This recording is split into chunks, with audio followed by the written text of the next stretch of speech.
नमस्कार दोस्तों, मैं हूं गौरीशंकर और आप देख रहे हैं हमारा यूट्यूब चैनल जयकांत क्लासेस। आज हम कुछ नया लेकर आए हैं। देखिए, आज हम बात करेंगे मध्य प्रदेश पटवारी की। मध्य प्रदेश पटवारी की बात करेंगे। इसमें हम बात करेंगे हिंदी लैंग्वेज। आज हम हिंदी का पूरा चैप्टर बताएंगे, हिंदी में आपको क्या पढ़ना है और मध्य प्रदेश पटवारी में कितने नंबर की हिंदी आती है। साथ ही साथ ये सिर्फ मध्य प्रदेश पटवारी के लिए नहीं है, ये मध्य प्रदेश पटवारी इसलिए मैंने हेडिंग रखी है क्योंकि मध्य प्रदेश में जो अगली भर्ती आने वाली है वो में भी पटवारी जरूर हो सकती है। क्यों हो सकती है? क्योंकि यूपीएसआई की वैकेंसी आ चुकी है। यूपीएसआई की भर्ती आ चुकी है। 1 अप्रैल से इसके फॉर्म भरने शुरू हो जाएंगे, जिसमें यूपीएसआई में आपको 100 नंबर की हिंदी आएगी। 100 नंबर की हिंदी आएगी। तो ये ना ही सिर्फ एमपी पटवारी, उसके अलावा यूपीएसआई के लिए भी बहुत इंपॉर्टेंट रहेंगे। ये जो आज हम स्टार्ट करने जा रहे हैं, हिंदी का जो चैप्टर्स है, हिंदी के जो चैप्टर्स है वो स्टार्ट करने जा रहे हैं। ये यूपीएसआई और मध्य प्रदेश पटवारी, साथ साथ मध्य प्रदेश के आगामी एग्जाम और कौन कौन से, जिसमें हम बात करते हैं संविदा वर्ग 3 या जिसको बोलते हैं प्राइमरी टीचर जो रिक्रूटमेंट है।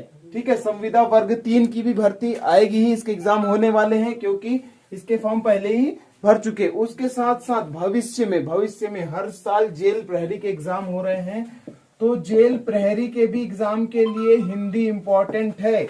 ठीक है, तो ये तो 4 चीज हो गई, मध्य प्रदेश पटवारी, यूपीएसआई, संविदा वर्ग 3 और जेल प्रहरी। अब मैं बात करता हूं कि इसमें कितने नंबर के कितने अंक की हिंदी आएगी। तो जैसे हमने यूपीएसआई की बात कर ली, 100 नंबर का हिंदी का पेपर आएगा आपका यूपीएसआई में।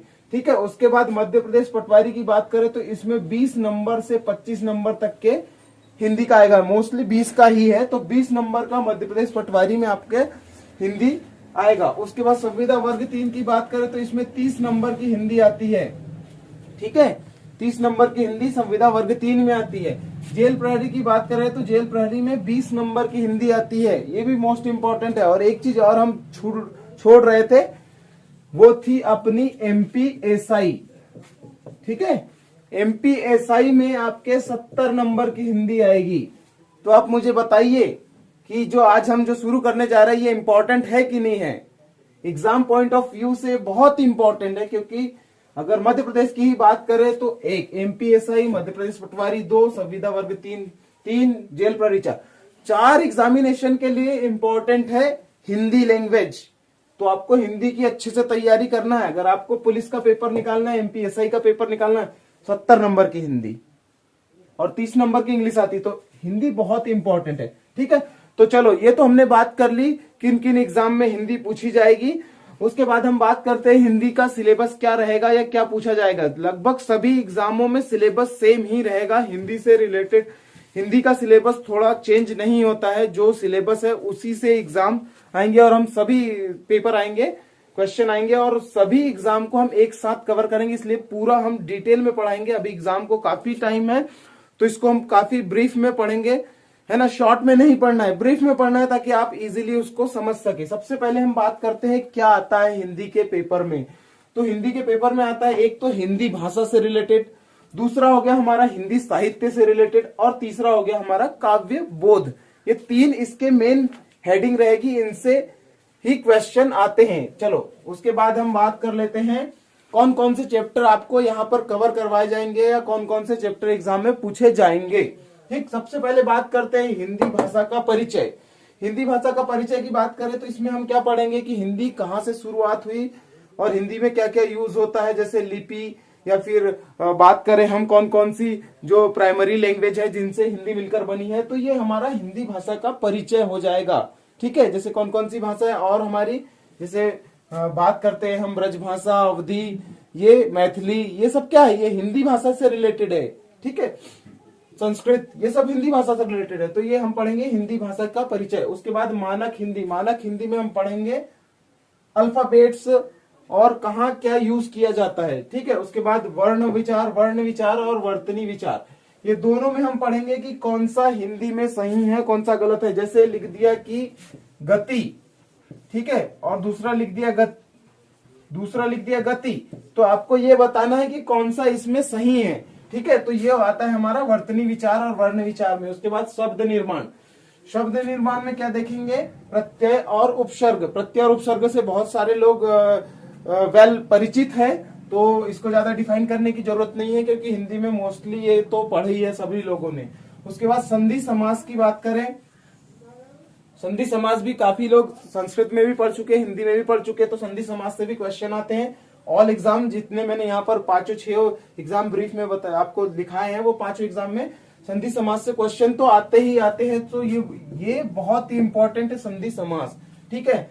और विलोम शब्द, पर्यायवाची शब्द और समानार्थी शब्द, ये भी इंपॉर्टेंट है एग्जाम के पॉइंट ऑफ व्यू। जिसमें ज्यादा जैसे एमपीएसआई की बात करें या यूपीएसआई की बात करें, संविदा वर्ग 3 की बात करें, इनमें जैसे हिंदी काफी नंबर की आएगी, 70 नंबर की एमपीएसआई, 100 नंबर की यूपीएसआई, तो उनमें विलोम, पर्यायवाची, समानार्थी, संधि समास, इससे क्वेश्चन काफी आते हैं। जैसे एक क्वेश्चन, सिर्फ एक क्वेश्चन नहीं, 3-4 क्वेश्चन भी आ सकते हैं।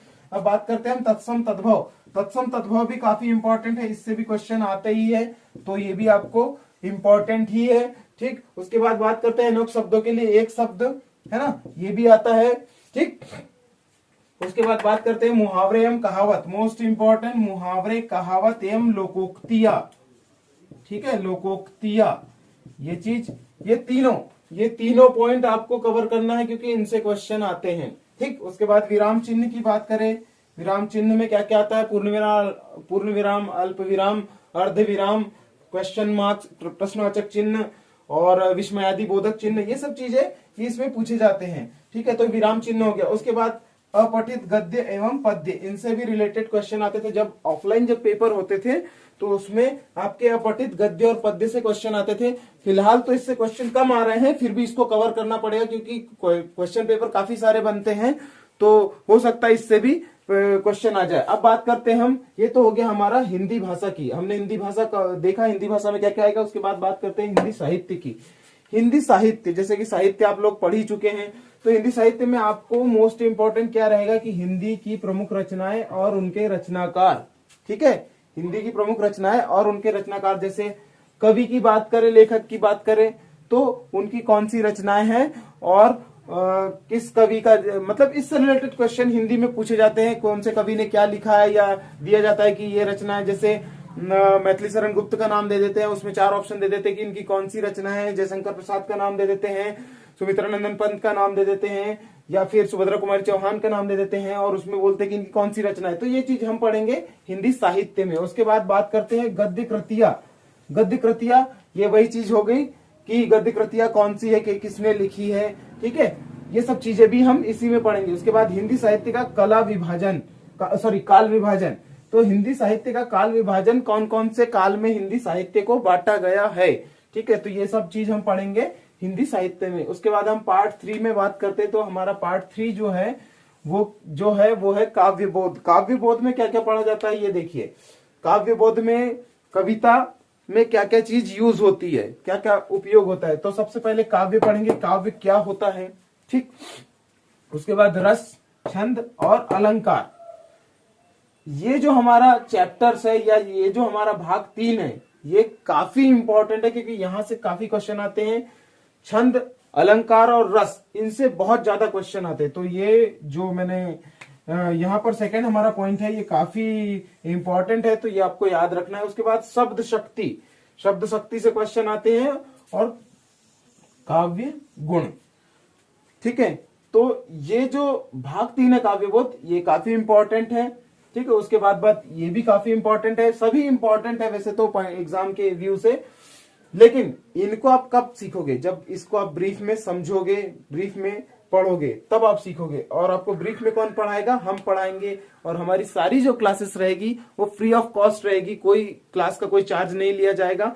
और देखिए एग्जाम का तो हम आपको बता ही चुके कि कौन कौन से एग्जाम में आपको हिंदी पढ़ना है, ठीक है।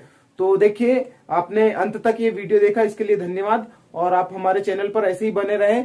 अगले वीडियो में हम इसके चैप्टर्स स्टार्ट करेंगे, तो वहां पे आप देखेंगे कि हिंदी को कैसे पढ़ना है, कैसे सीखना है ना। हिंदी को रटना नहीं है, हिंदी को सीखना है, और उसका अध्ययन करना है, रटना नहीं है। जैसे जीएस रटते हो, वैसा हिंदी रटना नहीं है। आप उसको समझोगे तभी आप उसको कर पाओगे। तो आज के लिए इतना ही। अगले वीडियो में हम आपको बताएंगे कि आज हमको क्या पढ़ना है, अगले वीडियो में क्या चैप्टर रहेगा वो आपको अगले वीडियो में पता चलेगा। ठीक है, आप अगर हमारे चैनल पर नए हो तो चैनल को सब्सक्राइब कीजिए और अपने दोस्तों में ज्यादा से ज्यादा शेयर कीजिए और बेल आइकन दबाइए ताकि हमारे लेटेस्ट वीडियो जो आएंगे वो आपको सबसे पहले मिल सके।